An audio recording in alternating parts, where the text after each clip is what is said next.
자, 오늘 우리가 함께 깊이 들여다볼 작품은 바로 제인 오스틴의 명작 오만과 편견입니다. 단순한 연애 소설이라고 생각하면 큰 오산이죠. 시대를 뛰어넘어 우리 인간관계의 본질을 날카롭게 파고드는 이 이야기 속으로 한번 들어가 볼까요?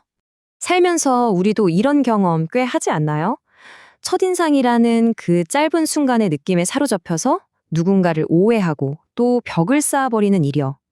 오만과 편견은 바로 그 찰나의 판단이 얼마나 위험할 수 있는지, 그리고 그 오해를 넘어서기 위해 얼마나 큰 용기가 필요한지를 정말 섬세하게 보여주는 작품입니다. 자, 우리 다 같이 19세기 영국으로 시간 여행을 한번 떠나보죠. 지금과는 정말 다른 세상이었습니다. 특히 여성들의 삶은 더 그랬어요. 당시엔 재산을 아들에게만 물려줄 수 있었거든요. 그래서 딸만 다섯인 베넷 가문 같은 집안에선 결혼이라는 게 그냥 사랑하는 사람을 만나는 게 아니었어요. 가족 전체의 생존이 걸린 아주 절박한 문제였던 겁니다. 이 가족의 상황을 좀 더 들여다볼까요? 어머니인 베넷 부인은 오로지 딸들을 부잣집에 시집 보낼 생각뿐이고, 아버지는 그런 현실 문제보단 서재에 틀어박혀서 책 읽는 걸 더 좋아해요. 이게 왜 중요하냐면요. 엄마의 이런 조급함과 아빠의 무관심이 나중에 딸들을 아주 큰 위기에 빠뜨리는 결정적인 원인이 되거든요. 가족 안의 이런 모습들이 이야기의 중요한 한 축을 이룹니다. 바로 그때 이 조용한 시골 마을에 말 그대로 폭풍을 몰고 올 두 명의 젊고 부유한 신사가 나타납니다. 한 명은 상냥하고 다정한 빅리 씨, 그리고 다른 한 명은 무뚝뚝하고 거만해 보이는 다하시 씨. 이들의 등장은 베넷 가문에겐 한 줄기 희망인 동시에 곧 펼쳐질 거대한 오해와 갈등의 시작이었습니다. 보세요. 사람들 반응이 정말 극과 극이죠? 빅리 씨는 상냥하고 돈도 많으니까 모두에게 인기가 폭발합니다. 완벽한 신랑감이죠. 반면에 다시 씨는 훨씬 더 부자인데도 불구하고 그 오만하고 쌀쌀맞은 태도 때문에 순식간에 재수없는 남자로 낙인 찍힙니다. 특히 우리 주인공 엘리자베스의 눈에 단단히 찍히고 말죠.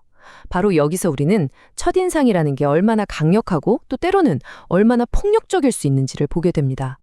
자, 이제부터가 진짜 시작입니다. 총명하고 자존심 강한 둘째 딸 엘리자베스의 편견과 모든 걸 가졌지만 자기 마음 하나 제대로 표현 못하는 다시의 오만이 정면으로 부딪히기 시작하거든요. 무도회에서 보여준 다하 씨의 그 거만한 태도는 엘리자베스 마음에 깊은 편견의 씨앗을 심어버렸어요. 그런데 여기에 기름을 붓는 인물이 나타나죠. 바로 매력적인 외모에 말까지 번지르르 한 군인 위컴입니다. 이 사람이 다하 씨 때문에 자기 인생이 망했다는 식으로 거짓말을 늘어놓는데, 엘리자베스는 그 말을 철석같이 믿어버려요. 다하 씨에 대한 오해가 아주 확신으로 바뀌는 순간이죠. 그런데 정말 상상도 못한 일이 벌어집니다. 그 오만하던 다하 씨가 엘리자베스에게 청혼을 하는 거예요. 하지만 그 방식이 또 너무나 오만했죠. 당신네 집안이나 사회적 지위는 보잘것없지만 그럼에도 불구하고 내가 당신을 사랑하게 됐으니 결혼해 주시오. 이런 식이었으니 이건 청혼이 아니라 거의 모욕에 가까웠죠. 분노한 엘리자베스는 정말 매몰차게 그의 청혼을 거절해버립니다. 엘리자베스 입장에서는요, 거절하는 게 너무나 당연했어요. 첫째, 자기와 가족을 무시하는 그 오만한 태도 때문이었고, 둘째, 사랑하는 언니 제인과 빅리 씨 사이를 회방 놓았다고 믿었기 때문이죠. 그리고 마지막으로 불쌍한 위컴의 인생을 망가뜨린 나쁜 사람이라고 생각했기 때문입니다. 그녀의 입장에서는 이 모든 게 반박할 수 없는 사실이었어요. 하지만 사실은 전부 오해와 거짓 정보에 기반한 것이었죠. 자, 이제 이 꼬일대로 꼬인 이야기의 흐름을 완전히 뒤바꿔 놓을 결정적인 사건이 발생합니다. 그 모든 오해를 푸는 열쇠는 다름 아닌 한 통의 편지였습니다.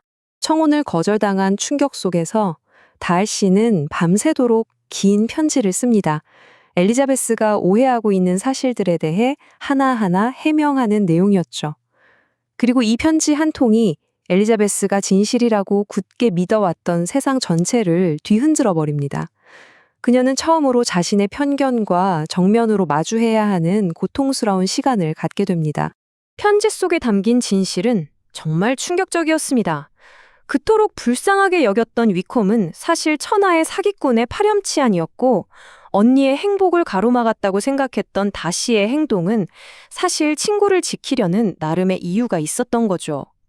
자신이 얼마나 섣부른 판단에 사로잡혀 있었는지 깨닫는 순간 엘리자베스의 자존심과 편견은 산산조각 나기 시작합니다.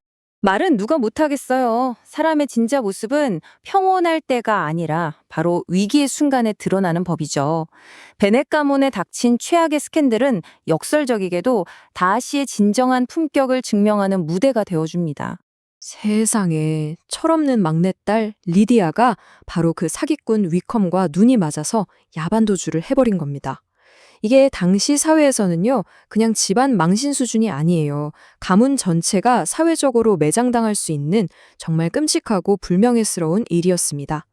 베넷 집안은 그야말로 풍비박산날 위기에 처합니다. 바로 그때 모두가 손가락질하던 그 오만한 남자 다시가 움직입니다. 아무도 모르게 조용히요. 그는 도망친 리디아와 위컴을 찾아내고 자기 돈으로 위컴의 빚을 다 갚아준 뒤에 둘을 결혼시켜서 베넷 가문의 명예를 지켜줍니다. 어떤 칭찬이나 대가도 바라지 않았어요. 오직 그게 옳은 일이었고 무엇보다 자기가 사랑하는 엘리자베스와 그 가족을 위한 일이었기 때문이죠. 이 사실을 알게 된 엘리자베스는 어떤 심정이었을까요? 자신이 그토록 경멸하고 미워했던 남자가 자기 가족의 가장 큰 위기를 말없이 해결해 준 겁니다. 그녀의 편견이 눈 녹듯이 사라지는 순간이죠. 그리고 그 빈자리를 존경, 감사, 그리고 마침내 사랑이 채우기 시작합니다. 자, 그럼 200년도도 된 이 옛날 연애소설이 오늘을 사는 우리에게는 과연 어떤 지혜를 건네줄 수 있을까요? 우선 결혼에 대한 생각부터 한번 보죠. 19세기에는 결혼이 경제적 안정, 가문의 명예를 위한 수단에 가까웠다면 지금 우리에게 결혼은 개인의 사랑과 정서적 유대감을 위한 선택이 되었죠. 물론 시대는 많이 변했습니다. 하지만 진정한 파트너를 알아보고 그 과정에서 겪는 수많은 오해와 갈등, 그리고 내면의 성장은 예나 지금이나 우리 모두의 숙제 아닐까요? 결국 이 소설이 우리한테 해주는 이야기는 아주 명확해요. 첫인상을 100% 믿지 말 것. 겉으로 보이는 화려함이나 매력 너머의 진짜 인품을 보려고 노력할 것.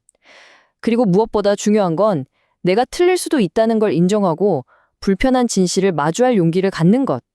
이것이야말로 우리 마음속에 있는 오만과 편견의 벽을 허물고 진짜 관계를 맺기 위한 시대를 초월한 지혜일 겁니다.